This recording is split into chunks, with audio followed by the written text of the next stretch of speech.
الحمد لأهله والصلاة على أهلها. أما بعد، فقد قال الله تعالى: فأعوذ بالله من الشيطان الرجيم، واعتصموا بحبل الله جميعا ولا تفرقوا واذكروا نعمة الله عليكم إذ كنتم أعداء فألف بين قلوبكم فأصبحتم بنعمته إخوانا.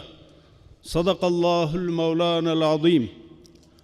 حضار محترم، معاون صاحب اقتصادی ریاست الوزراء، اعضای کابینه امارت اسلامی افغانستان، علما، مشایخ و همه هموطنان عزیز، السلام علیکم و رحمت الله و برکاته.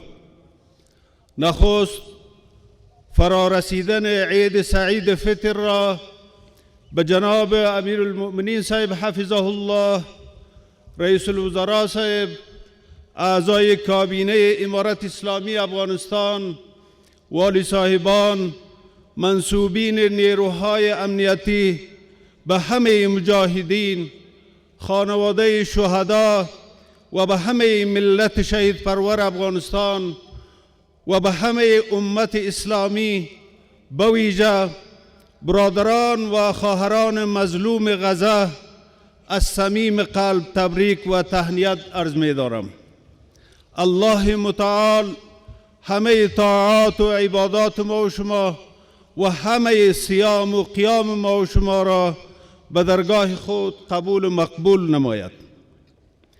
وحدت و اخوت، اتحاد و اتفاق که رمز کامیابی، تعالی و ترقی ملت هاست، در مابین ما الله متعال قائم و دائم داشته باشد و همه ما سعی و تلاش نماییم تا وطن رنگ دیده خود را آباد نماییم. پیام ما به آن عده وطندارانی که بر اساس بعض تشویش ها بیرون از کشور رفتند همین است که بیایند در وطن خود. افغانستان خانه مشترک همه ماست تا یک جا آباد نماییم. و همچنان به همه کشورهای همسایه پیغام ما این است که ما با همه خواهان روابط نیک و حسنه بر اساس اخوت اسلامی و احترام متقابل هستیم و با همه کشورهای منطقه و فرامنطقه هم خواهان روابط حسنه، اقتصاد محور و بر اساس احترام و تعامل متقابل می باشیم.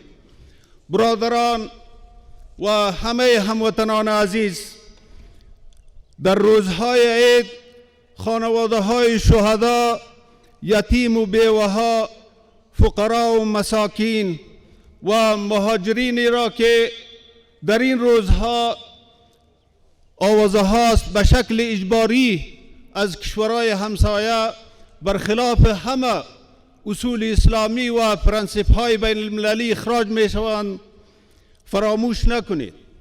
هر کس به قدر و وسع و توان خود با آنها همکاری نماید. تقبل الله منا و منکم صالح الاعمال.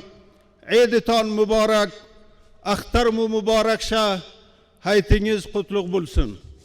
Assalomu alaykum va rahmatullohi va barakatuh.